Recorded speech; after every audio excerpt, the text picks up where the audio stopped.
அனைவருக்கும் வணக்கம். இந்த இனிய காலை பொழுதில் உங்களை சந்திப்பதில் பெருமகிழ்ச்சி அடைகிறேன். நீங்களாம் குழந்தையாக இருக்கும்போது, பிறந்த குழந்தையாக இருந்து இப்பொழுது வரைக்குமே நீங்கள் பெற்றோர்களுக்கு குழந்தைகளா இல்லைங்களா? அப்போது உங்களுடைய பெற்றோர்கள் குழந்தைகளை கொஞ்சும் போது கண்ணே, தங்கமே, வைரமே அப்படின்னு கொஞ்சுவாங்களா? ஏதாவது ஒரு வேலையை உங்ககிட்ட வாங்கணும் அப்படின்னா, என் கண்ணு இல்லை, என் தங்கல்ல அப்படின்னு சொல்லுவாங்களா? நீங்கள் ஏதாவது உங்கள் பெற்றோர்கள் உங்களை கோபப்படுத்தி உங்களை சமாதானப்படுத்தும் போது என் கண்மணியே அப்படின்னு சொல்லுவாங்களா? ஆமாம் தானே? ஏன் உங்களுடைய பெற்றோர்கள், நம்முடைய பெற்றோர்கள் எல்லோருமே இப்போ வரைக்குமே அங்கே இருக்கக்கூடிய ஆசிரியர்கள் எல்லாமே வகுப்பில் கண்ணே அமைதியாரு, கண்ணே நீ சொல்லு பார்க்கலாம், ரொம்ப அழகாக சொல்லிட்ட கண்ணே, வார்த்தைக்கு வார்த்தை கண்ணே கண்ணே கண்ணேன்னு சொல்கிறாங்க. ஏன் கண்ணே கண்ணேன்னு சொல்கிறாங்களே யாராவது ஒரு நாளாவது யோசிச்சிருக்கீங்களா? கண்ணே ஏன் ஏன் உங்களை கண்ணே கண்ணேன்னு ஒரு கண் கூட உங்களை ஒப்புமைப்படுத்தி ஏன் சொல்கிறாங்க? ஏன்னா நம் உடம்பில் உள்ள உறுப்புகளிலேயே மிக மிக முக்கியமானது கண் இல்லையா? கண்ணின் ஐம்புலன்களில் மிக முக்கியமானது கண். கண்ணின் வழியாக தான் நம்ம இந்த உலகத்தை புரிந்து கொள்ள முடிகிறது. அதிகமாக புரிந்து கொள்வதற்கு கண் தேவை இல்லைங்களா? அதனால தான் வள்ளுவர் எண்ணும் எழுத்தும் கண்ணென தகும் அப்படின்னு சொல்லியிருப்பார் இல்லையா? ஆக கண் எவ்வளவு மிக முக்கியமானது. இப்போ நமக்கு ஏதாவது ஒரு நகை எங்கே நம்ம உடம்புல அடிபட்டாலுமே கண்ணு தான் அழும். ஆமாவா? நகத்தில் காயப்பட்டால் கூட நம்ம வீட்டில் இருக்கக்கூடிய தாத்தா பாட்டிகள் கண்ணில் வழிபட்ட மாதிரி வலிக்குது, நகை கண்ணுன்னு சொல்லுவாங்க அப்போ கூட. ஏன்னா அந்த வலியை கூட கண்ணு கூட ஒப்புமைப்படுத்தி சொல்கிறாங்க. ஆமாவா? நண்பர்கள்லாம் என்னுடைய கண் மாதிரி என்னுடைய பிரச்சனைகளில் கூட இருப்பாங்க. எல்லா கவிஞர்களாகட்டும், படைப்பாளர்களாகட்டும், எல்லாருமே கண்ணை ஒரு மிக உயர்ந்த இடத்துல வச்சுருக்காங்க. நமக்கு ஏதாவது கண் சார்ந்து ஏதாவது பிரச்சனைகள் அப்படின்னா நம்ம யாரை போய் பார்ப்போம்? கண் மருத்துவர் நாம் போய் பார்ப்போம் இல்லையா? இன்னைக்கு நம் பள்ளிக்கு கண் மருத்துவரே வருகை புரிஞ்சிருக்காரு. சேலத்தில் உள்ள விழி மருத்துவர், கண் மருத்துவர் என்பதை விட ஐயா விழி மருத்துவர் தான் தன்னை அடையாளப்படுத்துறாரு. விழிக்கு நான் எப்படி பொருள் எடுத்துக்கிட்டேன் அப்படின்னா, விழி அதாவது கண்ணின் வழியாக நம்ம உலகத்தை பார்க்கிறோம், நல்லது கெட்டதை பார்க்கிறோம், விழி இல்லையா? விழி மருத்துவர், அந்த விழியை கண்ணுக்கு ஒப்புமைப்படுத்திக்கலாம். இவர் மருத்துவர் மட்டுமல்ல, தன் குரலின் வழியாக அறக்குறளான திருக்குறளை எல்லா மக்கள்கிட்ட எடுத்துகிட்டு போயிட்டுருக்காரு. காணொலியின் வாயிலாக ஒவ்வொரு குறளுக்கும் காலையில் 6 மணி ஆனால் நம்முடைய புலனத்தில் அவருடைய திருக்குறளும் என் பொருளும் அப்படிங்கிற தலைப்பில் இன்று நம்மிடையே வருகை புரிந்திருக்கும் சிறப்பு விருந்தினர் ராம செல்வரங்கம் அவர்கள் ஞாயிறு போற்றுதும் அப்படிங்கிறதோட அமைப்போட தலைவர், வெற்றி தமிழர் பேரவை சேலத்தில் இருக்குது. வைகளும் திருக்குறள் வழி துயிலெழுப்பும் குரல் சேவல், அக்கூவல் நல்லவை நாடி இனிய சொல்லும் இவர் ஆவல். ரிஷி நேத்ராலயா என்ற கண் காது மூக்கு தொண்டை மருத்துவமனை நிறுவி சுவை ஒளி ஊறு ஓசை நாற்றம் என 5 வகை காண்பவர். உடன் பிறந்தோர் இல்லால் நன்மக்கள் அம்மூவருமே இவர் போல் நோய் நாடி நோய் முதல் நாடுபவர்களே. கண் அறுவை சிகிச்சை நிபுணர், ஊசியில்லா கண்பொறை அறுவை சிகிச்சை வல்லுநர் என தோன்றிய துறையில் புகழோடு வாழ்பவர். தோன்றின் புகழோடு தோன்றுக அஃதிலார் தோன்றலின் தோன்றாமை நன்று இல்லைங்களா? அந்த குறளுக்கு எடுத்துக்காட்டாய் வாழ்ந்து கொண்டிருப்பவர் தான் இன்றைய நம்முடைய சிறப்பு விருந்தினர். 20,000க்கும் மேற்பட்ட அறுவை சிகிச்சைகள், அதில் 4,000 இலவசமாக என ஒள்ளும் வகையான் அறவினையை செல்லும் வாயெல்லாம் செய்பவர் நம்முடைய சிறப்பு விருந்தினர் கண் மருத்துவர். விழி அகாடமி உருவாக்கி திறன்சார் தொடர்கல்வி, வாழும் உயிருக்கு கண்ணென்ப என உடற்கண்ணோடு உயிர்கண்ணையும் காப்பவர் இல்லைங்களா? அதாவது நான் ஏற்கனவே சொன்ன மாதிரி தான், நாம் படித்தவர்கள் இந்த உலகத்தில் நிறைய பேர் இருக்காங்க. அவர்களெல்லாம் நல்லது எது கெட்டது எதுன்னு தெரிந்து கொள்ள நிறைய நூல்களை தேடி தேடி படிப்போம். இன்னும் நம் நாட்டில் பாமர மக்கள் இருந்து கொண்டு தான் இருக்கிறார்கள். அவர்களுக்கு தான் பெற்ற கல்வியை, அறிவினை, யாம் பெற்ற புகழ் பெருக வையகன்னு சொல்லுவாங்க இல்லையா? அந்த மாதிரி தான் பெற்ற திருக்குறளால் பெற்ற அந்த அறத்தினை எல்லா பாமர மக்களுக்கும் எடுத்து சொல்லும் வகையில் செவி செல்வத்தை மற்றவர்களுக்கு வழங்கி கொண்டிருக்கிறார்.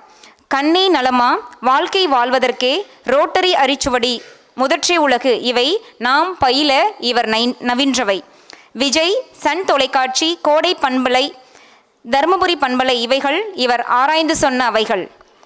உழைப்பால் உயர்ந்தவர், சேலத்தின் அதிசயம், சிறந்த சமூகவியலாளர் போன்றவை இவர் இசைப்பட வாழ்ந்து பெற்ற ஊதியங்கள்.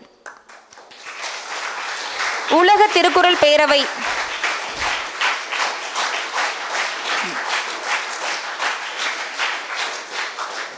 உலக திருக்குறள் பேரவை வழங்கும் திருக்குறள் சீர் பரவுனர் விருதை தன் தொடர் குரற்பணியால் வென்றிருப்பவர்தான் இன்று நம்மிடையே சிறப்பு விருந்தினராக வருகை புரிந்திருக்கும் விழி மருத்துவர் ரா. செல்வரங்கம் அவர்களை கொடைமாட்சி பள்ளியின் விழாவிற்கு வரவேற்பதில் மிகுந்த மகிழ்ச்சி அடைகிறேன். வருக ஐயா, வருக. வணக்கம். சிறப்பு விருந்தினர் ஐயா அவர்களை சிறப்புரையாற்றிட அன்புடன் கேட்டுக்கொள்கிறோம்.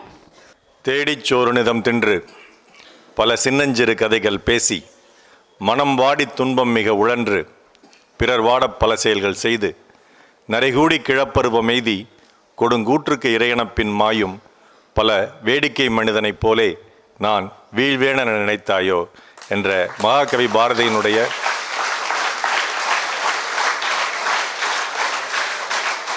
வைர வரிகளுடன் என்னுடைய சிற்றுரையை துவக்குகிறேன்.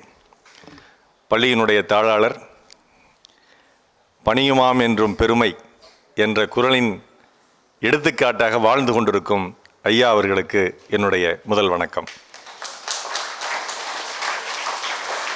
சொல்லுதல் யார்க்கும் எளிது, அறியவாம் சொல்லிய வண்ணம் செயல் என்று இதுவரை சொன்ன சொல்லிலிருந்து ஒரு எழுத்து கூட, சொல் கூட இல்லை, எழுத்து கூட மாறாமல் என்னிடம் தொடர்ந்து நட்புடன் இருக்கும் வெண்பா என்கிற ஆனந்தி அவர்களுக்கு என்னுடைய வணக்கம்.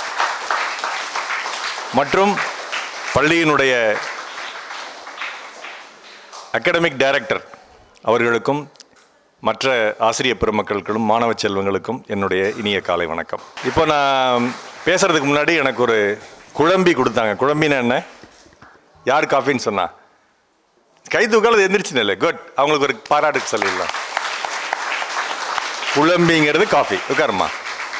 ஸோ இப்போ இந்த காஃபி நான் குடித்தேன், குழம்பியை குடித்தேன். அது ரொம்ப சுவையாக இருந்தது. ஏன் தெரியுமா? வழக்கமாக நான் சாப்பிட்ற குழம்பியை விட சுவையாக இருந்தது. 2 ஸ்பூன் சர்க்கரை அதிகமாக போட்டாங்க அப்படிங்கிறது காரணம் இல்லை. அது குடிக்கும்போது இங்கே தவழ்ந்து கொண்டிருந்த இனிமையான தமிழ், அதுதான் காரணம், வேற ஒன்றும் இல்லை. ஸ்கூல் அட்டென்ஷன் ஸ்டாண்டர்டிஸ் இப்படி தான் கேட்டு பழக்கம். முதல் முறையாக நேர்நில் அகன்றில் இந்த மாதிரிலாம் சொன்ன ஒரு மாணவ தலைவரை முதன்முறையாக என் வாழ்க்கையில் நான் பார்க்கிறேன். அதே மாதிரி எங்கள் இருவருக்கும் ஒரு பொது நண்பர் இருக்கிறார். வாஷிங்டனிலிருந்து வந்திருக்கிறார். குழந்தைவேல் ராமசாமி என்னும் ஒரு பெரிய மனிதர். அவர் தான் இந்த பள்ளி எனக்கு அறிமுகப்படுத்தினார். இந்த பள்ளிக்கு நீங்கள் அவசியம் போய் பார்க்கணும் டாக்டர்னு சொன்னார். கீதா முகூர்த்தம்னு ஒன்று இருக்குது. நம்ம வீட்டில் வந்து பகவத்கீதை இருக்கும், ஆனால் எல்லாருனாலும் அதை எடுத்து படிச்சிட முடியாது. அது படிக்கிறதுக்குன்னு ஒரு தனியாக ஒரு நேரம் வரும், அப்போ தான் எடுத்து படிப்போம். அதுக்கு பேர் கீதா முகூர்த்தம்னு பேர். அந்த மாதிரி இந்த பள்ளிக்கு இன்னைக்கு நான் வரக்கூடிய கீதா முகூர்த்தமாக இன்று அமைந்திருக்கிறது அப்படின்னு நான் நினைக்கிறேன். வந்த பிறகுதான் நினைக்கிறேன், நம்ம பகவத்கீதையை படிக்க ஆரம்பிச்சதுக்கப்புறம், திருக்குறள் படிக்க ஆரம்பிச்சதுக்கப்புறம், நான் திருக்குறளை முழுக்க படிக்க ஆரம்பித்தது நான் மருத்துவத்துறையில் புகழ்பெற்று கண் மருத்துவராக விளங்கி கொண்டிருக்கும் சமயத்தில் தான் படிக்க ஆரம்பித்தேன். அதுக்கு முன்னாடி திருக்குறள் வந்து நான் உங்களை மாதிரி தேர்வுக்கு படித்தவன் தான். 5 குறள் வரும், 2 மார்க் ஒன்றுக்கு 10 மார்க் சுலபமாக தமிழில் வாங்கி விடலாம் அப்படிங்கிற எண்ணத்தில் படித்தவன் தான் நானும். ஆனால் வாழ்க்கையை நான் முழுமையாக வாழ ஆரம்பித்த பிறகு படித்ததான் திருக்குறள். அப்போ தான் நினச்சேன், இவ்வளோ ஆண்டுகள் நான் வீண் செய்து விட்டேனே, இன்னும் முன்னாடியே நான் திருக்குறள் எடுத்து படித்திருக்க வேண்டுமே அப்படின்னு நினச்சேன். அந்த மாதிரி எண்ணம் தான் இந்த பள்ளிக்கு இன்னும் முன்னாடியே நான் வந்திருக்க வேண்டுமே, இவ்வளோ காலதாமதமாக வந்திருக்கிறேனே அப்படிங்கிற ஒரு எண்ணம் எனக்கு வருது. இது வெறும் வாய்ச்சொல் மட்டுமல்ல, இது மனதிலிருந்து வரக்கூடிய சொல். உள்ளபடியே நான் நெகிழ்ந்து போயிருக்கிறேன். உங்களை எவ்வளவு பாராட்டினாலும் தகும் என்ற அளவுக்கு நான் பாராட்ட கடமைப்பட்டிருக்கிறேன். நான் மட்டுமல்ல, தமிழ் கூறும் நல்லுலகமும் பாராட்ட கடமைப்பட்டிருக்கிறது அப்படிங்கிறது அதில் ஒரு மிக முக்கியமான விஷயம். ஒன்று, இளங்குமரன் ஐயானுடைய மந்திரம் போற்றி சொன்னது. அது எப்படி உலக பொதுமறை அப்படிங்கிறத பள்ளிகளும் அதை கொண்டு வர வேண்டும். உங்கள் மனதிலும் எந்த விதமான மத சாதிய மொழி வேறுபாடுகளும் இருக்கக்கூடாது. ஒரு எல்லாவற்றையும் ஏற்றுக்கொள்ளக்கூடிய ஒரு மனப்பக்குவம் உங்களுக்கு இருக்கணுங்கிறதுக்காகவே அந்த திருக்குறள் அகவல் வந்து உங்கள்கிட்ட சொன்னாங்க. அதுக்கு ஏன் 108ன்னு வந்து கொடுத்துருக்காங்க தெரியுமா? ஏன் 108 தரம் ஸ்ரீராம ஜெயம் எழுதுறோம், 108 தரம் சுத்துறோம்? ஏதாவது யாருக்காவது தெரியுமா? இது எனக்கு ரொம்ப நாளாக இருந்த ஒரு கேள்வி. ஒரு தமிழறிஞர்கிட்ட கேட்டேன். அவர் சொன்னார், சூரியனுக்கும் பூமிக்கும் இருக்கக்கூடிய தூரத்தை சூரியனுடைய விட்டத்தில் நீங்கள் அளந்தால் 108 முறை வருமா. சரியாக 108 விட்டம் வந்து சூரியனுக்கும் பூமிக்கு இருக்கக்கூடிய தூரமா. அப்போ இந்த உலகத்தினுடைய முதல் தோற்றம் அல்லது உலகத்தை தொடர்ந்து உய்யத்தில் வைத்து கொண்டிருக்கக்கூடிய ஒரு ஒன்று என்றால் அது ஞாயிறு தான். ஞாயிறு என்றால் சூரியன். ஞாயிறு இல்லை என்றால் திங்கள் வரும்னு சொல்லக்கூடாது. திங்கள் வராது. ஏன்னா திங்களுக்கே ஒளி கொடுக்கறதே ஞாயிறு தான். அதனால் அந்த ஞாயிறுங்கிறது ரொம்ப முக்கியம் எல்லாத்துடைய வாழ்க்கையிலும். இந்த உலகத்துக்கே ரொம்ப முக்கியம், இந்த யூனிவர்சலுக்கே ரொம்ப முக்கியம், யூனிவர்ஸ்க்கே ரொம்ப முக்கியம். அதனால் அந்த முக்கியமான ஞாயிறிலிருந்து நம்ம 108 மடங்கு தூரத்தில் இருக்கோம்.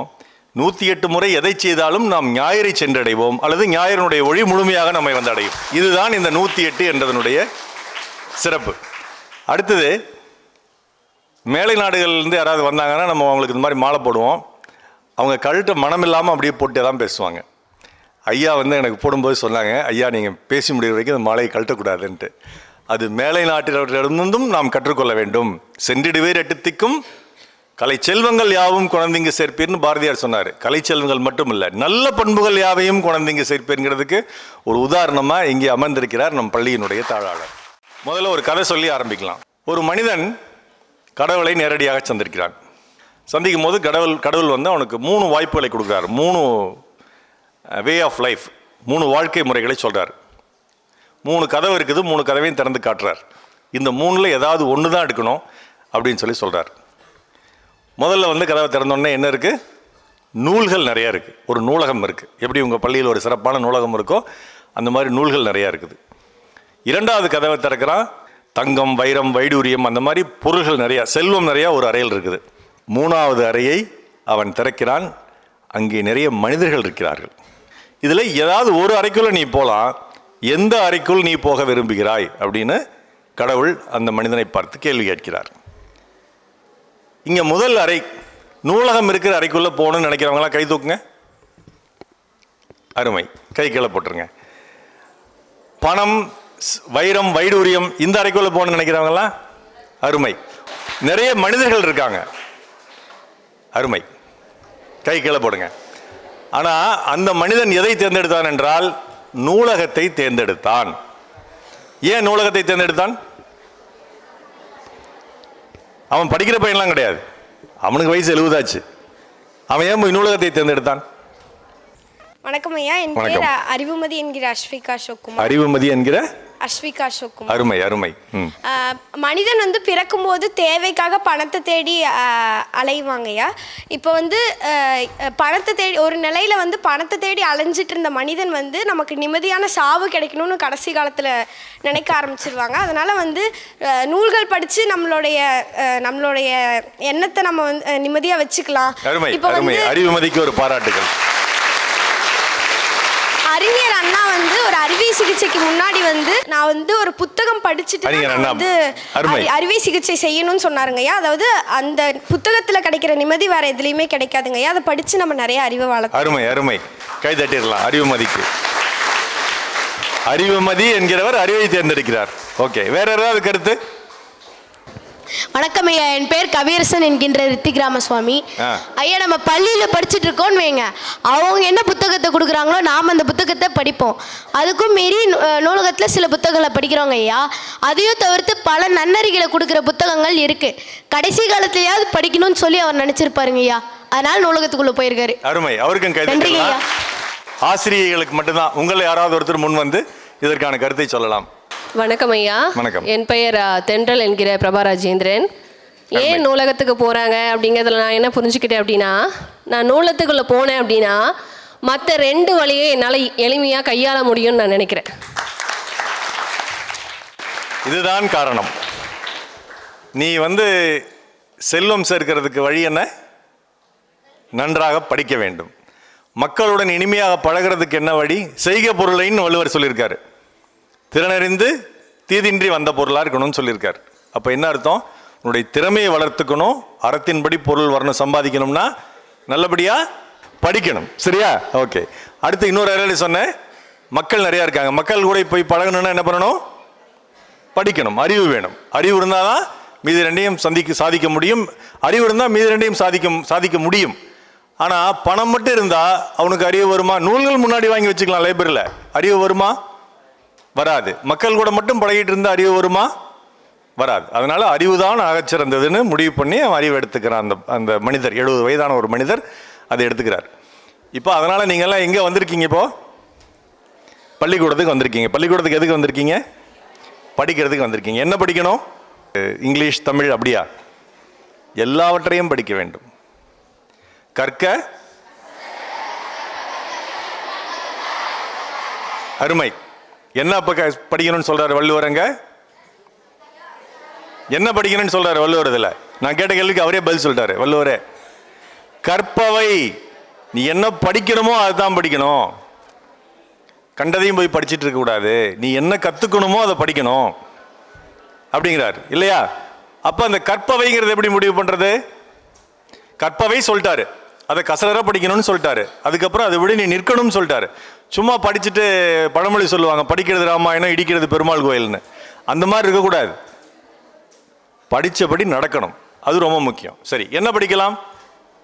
கற்பவைன்னு சொல்லிட்டாரு. என்ன கற்கணும்? அதுக்கு அவரே வழி சொல்றாரு. நீங்க திருக்குறள் எடுத்து படிக்கும் பொழுது வேற எங்கேயும் போய் ஆராய வேண்டியதே இல்லை. அதுக்கு பதில் கேள்வி கேட்டீங்கன்னா பதிலும் அதுக்குள்ளேயே இருக்கும். சென்ற இடத்து செலவடா தீதொரி நன்றின் பால் ஒய்ப்பது அறிவு. அப்ப என்ன படிக்கணும்? என்ன அர்த்தம் அந்த குறளுக்கு?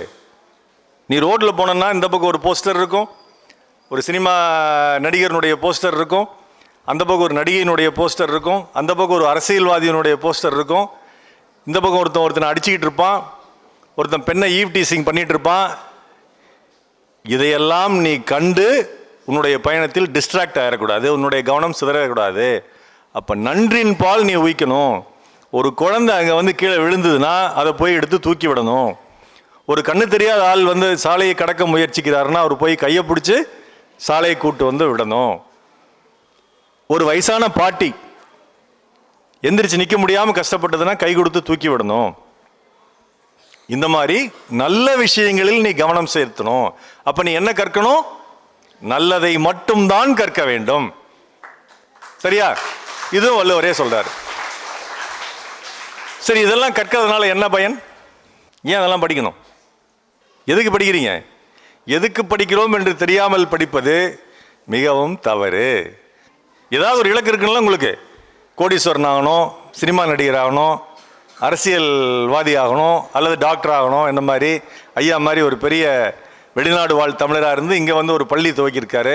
இந்த மாதிரி ஆசிரியர் பெருமக்கள். ஏதாவது ஒன்று ஆகணும்னு உங்களுக்கு இலக்கு இருக்குமா இல்லையா? உங்கள் இலக்கு எதுன்னு நான் கேட்கல, ஆனால் ஒரு இலக்கு உங்களுக்கு இருக்க வேண்டும். அது நீங்கள் எதுவான வச்சுக்கலாம்.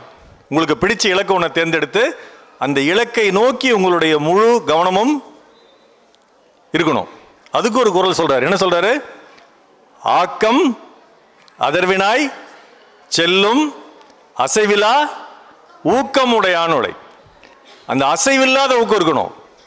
நான் ஒரு டாக்டர் ஆகணும்னு எப்போ தெரியுமா நான் முடிவு பண்ணேன்? எப்போ முடிவு பண்ணியிருப்பேன்னு நினைக்கிறீங்க? 9ஆம் வகுப்பு படிக்கும்போது நான் முடிவு பண்ணேன். ஏன்னா 9ஆம் வகுப்பு முடிச்சதுக்கப்புறம் 10ஆம் வகுப்பு எக்ஸாம் வந்துடணும். அதுக்கப்புறம் நீங்கள் எந்த குரூப்பில் போய் சேரணும்னு முடிவு பண்ணணும். சரியா? 9ஆம் வகுப்பு நான் டாக்டர் ஆகணும்னு முடிவு பண்ணேன். அப்போவே நான் முடிவு பண்ணதான் கண் மருத்துவர் ஆகணும், விழி மருத்துவர் ஆகணும்னு. அருமையாக சொன்னாங்க வெண்பா. விழிங்கிறது முழிச்சுக்கிட்டு நம்ம பார்க்குற விஷயங்கள் மட்டும் இல்லை, கண்ணை முழிச்சிக்கிட்டு தூங்க முடியும். தெரியுமா உங்களுக்கு? பல பேர் பண்ணிகிட்டு இருப்பீங்க கிளாஸில் இல்லையா? அந்த மாதிரி இல்லாமல் விழித்து கொண்டு பார்ப்பது மட்டுமல்ல, விழிப்புடனும் இருக்க வேணும். வெறும் விழிச்சிக்கிட்டு இருந்தால் பத்தாது, விழிப்புடனும் இருக்கணும். அப்போ தான் நம்ம பார்க்குற விஷயங்கள் எல்லாம் நம்ம கண்ணுக்குள்ளே போகும், காதுக்குள்ளே போகும், மண்டைக்குள்ளே போகும். அதனால் அப்போவே நான் விழி மருத்துவரான்னு முடிவு பண்ணினேன். அந்த மாதிரி உங்களுடைய எதிர்காலம் என்னங்கிறத நீங்கள் முடிவு செய்ய வேண்டிய ஆண்டு இந்த ஆண்டு. தயவு செய்து மனசில் வச்சுங்க, டாக்டர் மட்டுமே ஒரு நல்ல தொழில் கிடையாது. டாக்டர் தொழில் மாதிரி எல்லா தொழிலுமே சிறந்த தொழில் தான். நீங்கள் வணிகம் பண்ணாலும் சிறந்த வணிகராகலாம், பொறியாளரானாலும் சிறந்த பொறியாளராகலாம், ஆசிரியரானாலும் சிறந்த ஆசிரியராகலாம், ஒரு பள்ளியை உருவாக்கிய தாளரானாலும் சிறந்த தாளராகலாம். அதனால் நீங்கள் என்னவாக வேண்டும் என்ற முடிவை எத்தனை பேர் ஆல்ரெடி எடுத்துட்டீங்க? கை தூக்குங்க. எல்லாருமே எடுத்துட்டீங்களா? நம்ம உங்கள் தலைவரே கேட்போம், என்ன தம்பி நீங்கள் முடிவு பண்ணியிருக்கீங்க? பிஸ்னஸ் மேன் ஆகணும். சூப்பர், கை தட்டிடலாம் அவருக்கு. நல்ல வணிகராகணும்னு அவர் முடிவு பண்ணிட்டார். ரைட். சரி, இந்த பாப்பாவை கேட்போம், முதல் பாப்பாவை. நீ சொல்லுமா, நீ என்ன முடிவு பண்ணியிருக்க? ஐயா, ஆசிரியர். ஆசிரியை. சூப்பர், கை தட்டிடலாம். இந்த மாதிரியான இலக்கு உங்கள் ஒவ்வொருத்தருக்கும் இருக்கணும். எதுவாக வேணா இருக்கலாம், நீங்கள் எதுவாக வேணா ஆகலாம். அதுக்கு நான் வந்து இதான் அப்படின்லாம் எனக்கு சொல்ல. ஆனால் எதுவாக வேண்டுமென்றாலும் அதற்கான முயற்சியை இப்போ இருந்தே எடுக்கணும். சும்மா போய் படுத்து தூங்கிட்டு அது வாங்கணும்னு நினச்சா முடியுமா? முடியாது. அந்த இலக்கு நோக்கிய பயணத்தை நீங்கள் எடுத்து செல்ல வேண்டும். இன்னொரு ரொம்ப ரொம்ப முக்கியமான விஷயம், நீங்கள் என்ன வேணா ஆகுங்க, அது அறத்தின்பால் நீங்கள் செய்யக்கூடிய விஷயமா இருக்கணும். அற்றனை என்னாவாம் அறம் செய்க மற்றும் அது பொன்றுங்கால் பொங்கா துணை. இந்த வயசில் நான் என்ன போய் நல்லது செய்யணும் சார்? அறம்னா என்ன? இப்படி வரும். அறம்னா என்ன? அறம்னு யாருக்காவது பேர் இருக்காங்க இல்லையா? அரவாணன், அரவாணி, நல்ல பெயர். அடுத்து யாருக்காவது நீங்கள் அந்த பேரை வச்சிருங்க. சரியா? ஓகே. அறம் அப்படின்னா என்ன?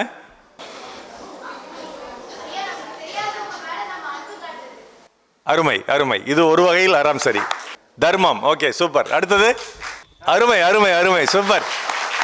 திருக்குறள்லயே அதுக்கு பதில் இருக்குன்னு சொன்னோடனே திருக்குறளே எடுத்து சொல்லிடுச்சு. அருமை. அழுக்காறு அவா வெகுளி இன்னாச்சொல் நான்கும் இழுக்கா இயன்றது அறம். சரி, ஓகே. இதனால வந்து இல்லாமல் இருந்ததுன்னா அது அறம், ஒத்துக்கலாம். வேற வேற ஏதாவது பதில்?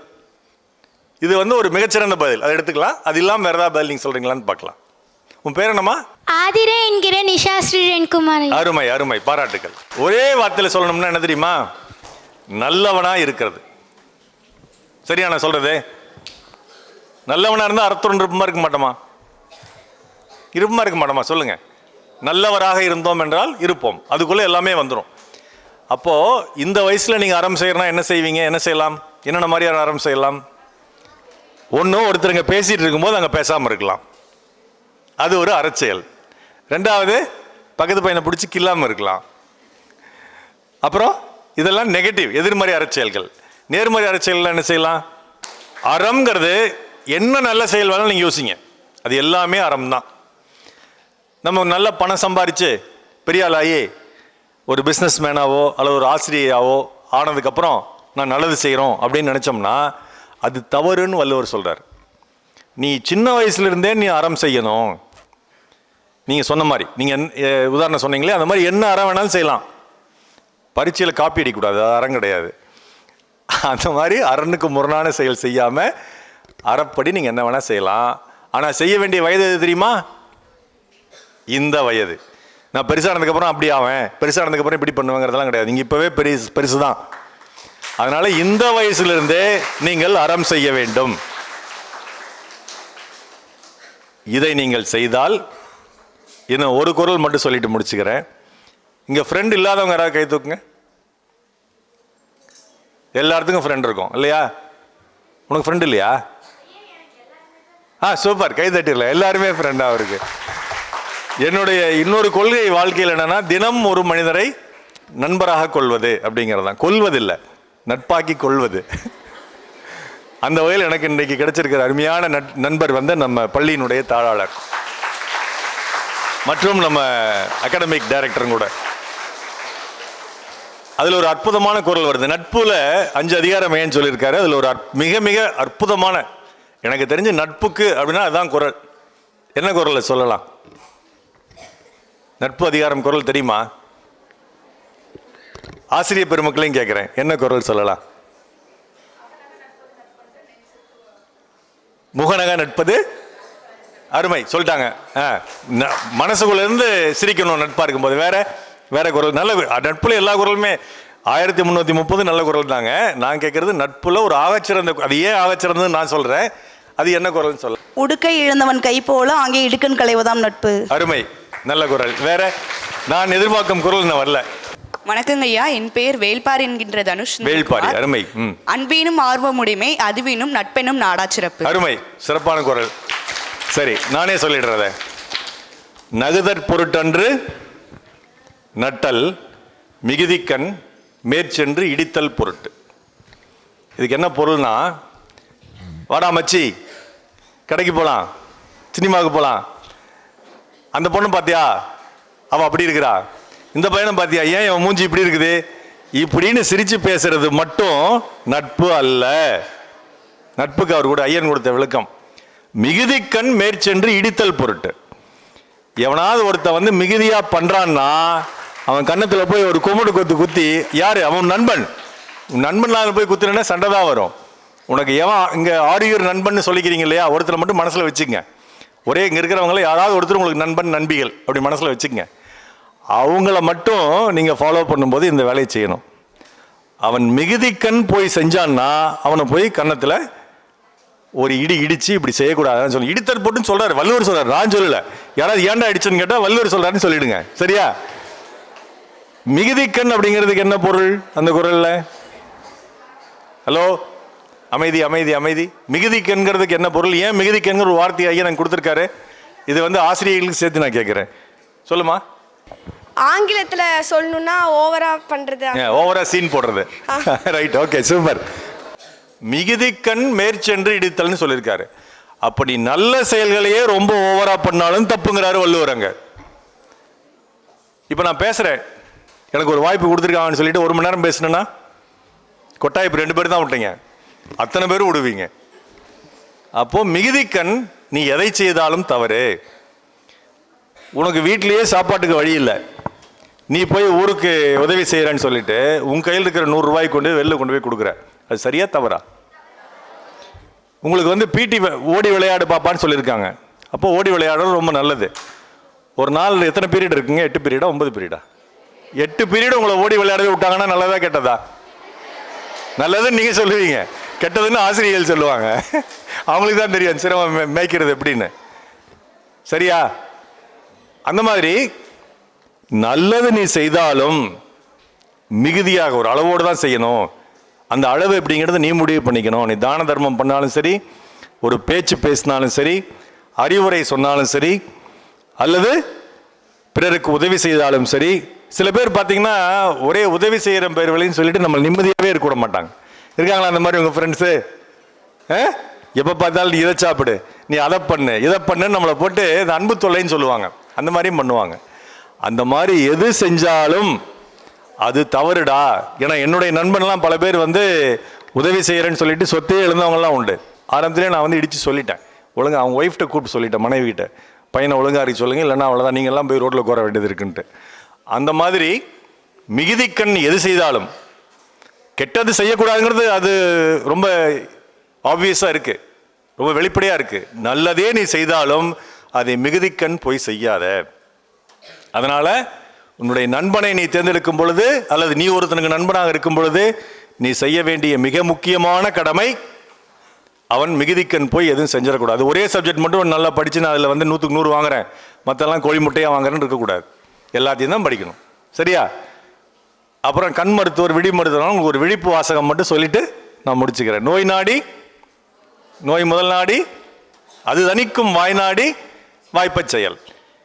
இப்போ இங்கே மொபைல் பார்க்காதவங்க யாராவது கை தூக்குங்க. ஸ்மார்ட் ஃபோன் பார்க்காதவங்க. எனக்கு என்னமோ நம்பிக்கை இல்லையே. சரி, ஓகே, அவங்களெல்லாம் பாராட்டிடுவோம், கை தூக்கிலாம் பாராட்டிடுவோம், நம்மளா கை தட்டிடுவோம். மொபைல் பார்க்குறது சரியா தவறா? தவறுங்கிறதெல்லாம் கை தூக்குங்க. சூப்பர். யார் சொன்னா மிகுதியான்னு? அருமை, கை தட்டிடலாம் பாப்பாக்கு. அறிவு மதிக்கு நிறைய அறிவு இருக்கு, பாராட்ட வேண்டிய விஷயம். மிகுதியா பார்த்தா என்ன ஆகும்? கண்ணில் பாதிப்பு ஏற்படும். அருமை. என்ன பாதிப்பு ஏற்படும் சொல்றேன். யார் பா சொன்னார் ரெட்டினால்னா? அவர் தான் எதிர்கால கண் மருத்துவர். உங்ககிட்ட இருக்கிற கண் மருத்துவர். ரெட்டினான்னு ஒரு வார்த்தை தெரியுதுன்னா அது பெரிய விஷயம். பாராட்டுகள்ப்பா. என்ன பாதிப்பு ஏற்படும்னா, சில குழந்தைகளை, சில பேர் நீங்களே கூட பார்க்கலாம், இப்படி இப்படி சிமிட்டிகிட்டே இருப்பாங்க இல்லையா? ஏன் சிமிட்டுறாங்கன்னா கண்ணு காஞ்சு போகுது. ஏன் கண்ணு காஞ்சு போகுதுன்னா, அதிகமான மொபைல், டிவி, கம்ப்யூட்டர், லேப்டாப் இத்தியாதி இத்தியாதி இதெல்லாம் தொடர்ந்து பார்த்துக்கிட்டே இருந்தோம்னா, அது நீ படிக்கிறதுக்காக பார்த்தாலும் சரி, அது தவறு. உன் கண்களில் வறட்சி ஏற்படும், நீ கண்ணை வந்து சிமிட்டிகிட்டே இருப்ப. அதனால் அதெல்லாம் பார்க்குறத நீங்கள் குறைச்சிக்கணும் அப்படிங்கிறதான் வள்ளுவர் சொன்ன அந்த குறளுக்கு உங்களுக்கான பொருள். அதனால் நீங்கள் என்ன எலக்ட்ரானிக் கேஜெட்ஸ் பார்த்தீங்கனாலும் டிவியே பார்த்தாலும் கூட அதிகமாக பார்க்கக்கூடாது, அளவோடு தான் பார்க்கணும், மிகுதிக்கண் போய் பார்க்கக்கூடாது அப்படிங்கிறது தான் வள்ளுவர் சொன்ன குறள். இன்றைக்கி நீங்கள் வீட்டுக்கு போகும்போது 3 பாயிண்ட் நான் சொல்கிறேன். இப்போ நான் பேசுனது எதுவுமே அதில் கிடையாது. அந்த 3ஐயும் நீங்கள் எடுத்துகிட்டு போய் உங்கள் வாழ்நாள் பூரா நீங்கள் கடைப்பிடிக்கணும் அப்படின்னு எனக்கு ஒரு உறுதியை தரணும். ஒன்று, பெற்றோரை, ஆசிரியரை, பெரியோரை மதிக்கணும். மதிப்பீங்களா? மிதிக்கிறது இல்லை, மதிக்கணும். மதிப்பீங்களா? அருமை. 2வது, உங்களுக்கென்று நீங்கள் உருவாக்கி கொண்ட இலக்கை, இப்போ நீங்கள் என்ன ஆகணும்னு நீங்கள் முடிவு பண்ணீங்களோ ஒரு முடிவு பண்ணியிருக்கீங்க, அதை நோக்கி ஒவ்வொரு நாளும் ஏதாவது ஒரு வேலை செய்யணும். அதை நோக்கி ஆசிரியர் ஆகும்னா அதுக்கு என்ன ஆசிரியர் முடிவு பண்ணி என்ன படிக்கணும்னு ஆசிரியர்கிட்ட கேட்கணும். நீ ஒரு வணிகம் பண்ணணும்னு நினச்சின்னா ஃபினான்ஸ் மேனேஜ்மெண்ட் படிக்கணும், பர்சனல் மேனேஜ்மெண்ட் படிக்கணும். அதற்கான ஒவ்வொரு நாள் படிக்கிறதுக்கு நிறையா இருக்குது, கட்டுறது கைமண் அளவு. அதனால் இன்னும் படிக்கிறதுக்கு நிறையா இருக்குது. ஒவ்வொரு நாளும் அதை நோக்கிய நிகழ்வை நீங்கள் நடக்கணும். 3வது நான் சொல்கிறது ரொம்ப ரொம்ப முக்கியம். ஹலோ கவனமாக கேட்கணும். ஒவ்வொரு நாள் ராத்திரி படுக்கும் போதும் நீங்கள் உங்களுக்குள்ள பெரியவர்களும் சேர்த்து தான் சொல்கிறேன், நான் பண்ணுற விஷயம், நீங்கள் கேட்டுக்கொள்ள வேண்டிய கேள்வி என்ன தெரியுமா? இன்று நான் செய்தவற்றில் எது சரியில்லை, எதை நான் தவறாக செய்தேன் அப்படிங்கிறத யோசித்து பார்த்து ஒரு டைரி எடுத்து பேப்பர் பேனை எடுத்து நோட் எடுத்து எழுதுங்க. இன்றைக்கி இதை நான் சரியாக செய்யவில்லை அல்லது தவறாக செய்தேன், இதை எப்படி நான் நாளை மேம்படுத்தி செய்ய முடியும் அப்படின்னு எவன் யோசிக்கிறானோ அவனே இந்த உலகினுடைய வெற்றியாளன், இந்த உலகத்தினுடைய ஆகச்சிறந்த மனிதன். வாய்ப்புக்கு நன்றி, வணக்கம். நன்றி ஐயா. நம் கொடைமாட்சி பள்ளிகளுக்கு தங்களுடைய பொன்னான நேரத்தில், ஏன்னா காலத்தை வந்து மீண்டும் மீட்டமைக்க எடுக்க முடியாது, ஆனால் இன்று நீங்கள் பேசிய 15 நிமிடங்கள் 200 மாணவர்கள் இருக்காங்க. இங்கே வைப்பு நிதியாக பணம் மட்டுமில்லை, உங்களுடைய காலத்தை இங்கு வைப்பு பொருளாக கொடுத்துட்டு போயிருக்கீங்க. மொத்தம் 3000 நிமிடங்கள் வகுத்தல் 60, அப்போது 50 மணி நேரம் எங்களுக்கு வந்து நீங்கள் கொடுத்துட்டு போயிருக்கீங்க. மிக்க நன்றி ஐயா. உங்களுடைய நடையில் தமிழின் சுவை தவழ்கிறது, சொற்பொழிவில் சுடர் வீசுகிறது, அறத்திற்கு வழிகாட்டி 108ற்கு விளக்கம் காட்டி வெற்றிக்கு பாதையமைக்கும் உங்களுடைய உரைக்கு கொடைமாட்சி பள்ளிகளின் சார்பாக மனமார்ந்த நன்றி தெரிவித்துக் கொள்கிறோம். நன்றி. அடுத்ததாக நம்முடைய சிறப்பு விருந்தினர் அவர்கள் நம்முடைய நூலகத்திற்கு புத்தகங்கள் வழங்க உள்ளார்.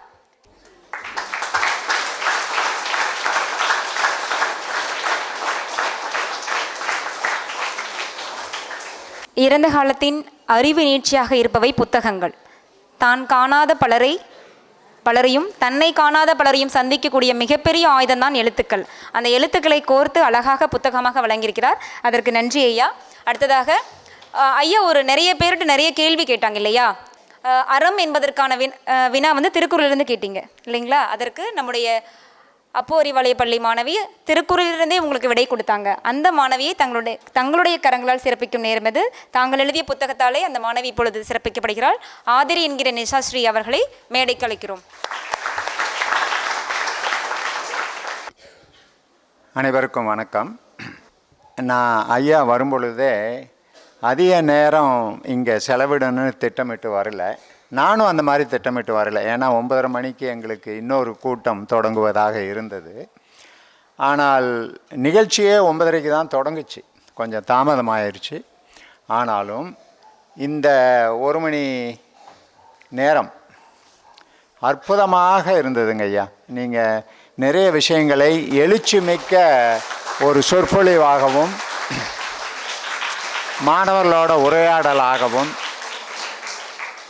நாங்கள் இந்த காணொலியை வந்து எல்லா மாணவர்களுக்கும் கொண்டு போய் சேர்க்கணும். அவர்கள் அந்த குழு வந்து அருமையாக பதிவு செய்திருப்பார்கள் என்று நம்புகிறேன். இந்த இனிய நாளுக்கு இதை அமைத்து கொடுத்த ஆனந்தி முதலாய, பிரியங்கா முதலாய அனைவருக்கும் நன்றி. ஐயா பல நல்ல கருத்துக்களை நம்ம கூட பகிர்ந்துக்கிட்டாங்க. அவர்களுடைய செயல்பாடுகள் நிறைய இருக்குது. ஆனந்தி எடுத்து கூறின மாதிரி, அதுவே நானும் இப்போ தான் அதை பற்றி தெரிய வந்திருக்கேன். ஒன்று வந்து குறளும் என் பொருளும் அப்படிங்கிற அதில் வந்து ஒரு சூட்சமாக எழுதியிருப்பார். அதை விடை கண்டுபிடித்தீங்கன்னா ரொம்ப சிறப்பாக இருக்கும். எனக்கு விடை தெரியல, ஏன் 2 விதமாக எழுதியிருக்கார், 2வது விதமாக ஏன் எழுதியிருக்கீங்க? ஏன்னு கேட்குறேன். முதல்ல வந்து திருக்குறளும் என் பொருளும், என்ன என்னுடைய பொருளும் தான் எழுதியிருந்தேன். அப்புறம் 3 சொல்லி நான் அதுக்கு போட்டேன். அது போட சொன்னது நம்ம வாஷிங்டன் குழந்தைவேல் ராமசாமி ஐயா தான்.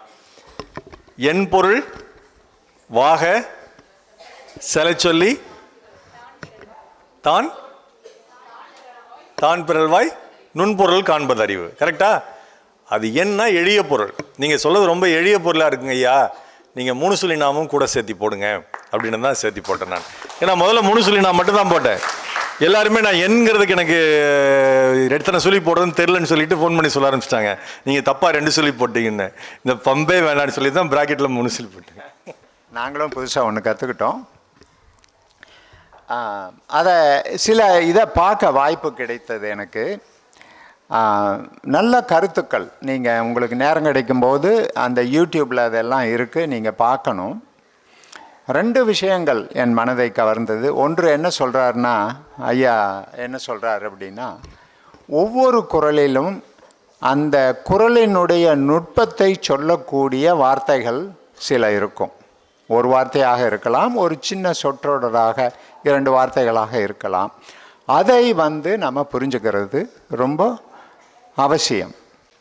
நீங்கள் திருக்குறள் மந்திரம் பார்த்தீங்கன்னா இளங்கோவனார் ஐயா தான் செஞ்சிருக்கார். அது ஒன்று. இரண்டாவது 444 அதாவது பெரியோர் துணைகோடல் என்ற அதிகாரத்திலே ஒரு குறள், 446வது குறள். அதில் தமிழர்கள் என்றால் யார், அவர்களுடைய பண்பு என்ன என்று விளக்கியுள்ளார். அதை நம்ம அனைவரும் பார்க்கணும் அப்படிங்கிறத நான் ஆனந்திக்கிட்ட கேட்டுக்கிட்டேன். அதை போடலாமா? அதை பற்றி ஐயா ஒரு சில வார்த்தைகள் சொல்ல வேண்டும் என்று நினைக்கிறேன் கூடுதலாக. வாங்க வாங்க. நட்புகளுக்கு இனிய காலை வணக்கம். இன்றைய திருக்குறளும் என் பொருளும் அதிகாரம் பெரியாரை துணைக்குறள் குறள் எண் 4. அவனை என்ன செய்தும் அழிக்க முடியாது அப்படின்னு திருவள்ளுவர் இந்த குறளை சொல்றார். அதற்கப்புறம் ஈத்துவக்கும் இன்பம், செய்த பொருளை மற்றவர்களுக்கு அழித்து அதன் மூலம் தான் பெறும் இன்பம். ரொம்ப நன்றிங்க ஐயா, எனக்கு ரொம்ப பிடிச்ச குறளும் கூட இது. முதல்ல நம்ம தகுதியுடையவனாக இருக்கணும். அந்த ஒரு இனம்னு இருந்தால் அந்த இனத்துக்கான தகுதிக்கு நம்ம போய் சேரணும். இந்த பள்ளியில் ஒரு மாணவனாக சேர்றதுக்குனாவே தனி தகுதி வேணும். அந்த தகுதி இருக்கா அப்படிங்கிறது முதல்ல நமக்கு இருக்கணும். 2வது, நம்மகிட்ட அந்த தகுதி குறைவாக இருந்தாலும் அல்லது இல்லைனாலும் அந்த தகுதிக்கு உரியவனாக நம்ம வளர்த்துக்கணும். அடுத்தது அதுதான் முக்கியமான விஷயம். இப்படி ஒரு தகுதியை நாம் மேம்பட்டு ஒரு இனமாக செயல்படும் பொழுது நம்ம எதிர்த்து போரிடுவதற்கு எந்த பகைவருக்கும் சக்தி இருக்காது, திறமை இருக்காது. அதுதான் அந்த குறளினுடைய பொருள். ஒரே ஒரு கருத்து மட்டும் இதில் நான் சொல்கிறேன். ஒரு மனிதன் எதனால் உருவாக்கப்படுறான் தெரியுமா? அவனுடைய எண்ணங்கள். எல்லாருமே ஒன்றா தான் பிறக்கும், பிறப்புக்கும் எல்லா உயிர்க்கும்னு. ஏன் சில பேர் மட்டும் மிகச்சிறந்த மனிதர்களாங்க? ஏன் ஒருத்தர் மட்டும் அப்துல் கலாம் ஆனார்? ஏன் ஒருத்தர் மட்டும் ராமகிருஷ்ண பரமஹம்சர் ஆனார்? ஏன் ஒருத்தர் மட்டும் மதர் தெரசா ஆனாங்க? ஏன் எல்லாரும் ஆக முடியல? அப்படின்னா அதுக்கு முக்கியமான காரணம் அவங்க மட்டும் இல்லை, அவங்களை சுற்றி இருக்கக்கூடிய அந்த சூழல்னு சொல்கிறோம் இல்லையா, குழு. அந்த குழு ரொம்ப முக்கியம். நீ யார் என்று நான் சொல்ல வேண்டும் என்றால் உன் நண்பனை காட்டு அப்படின்னு விவேகானந்தர் சொன்னார். அப்போ நீ தேர்ந்தெடுக்கக்கூடிய நண்பன் உன் நல்ல இனத்தை சேர்ந்தவனாக இருக்க வேண்டும். சிகரெட் குடிக்கிற 9 பேர் கூட நீ சிகரெட் குடிக்காத ஒருத்தன் போய் சேர்ந்தனா என்ன ஆகும்? உன்னையும் சிகரெட் குடிக்க வச்சுருவாங்க.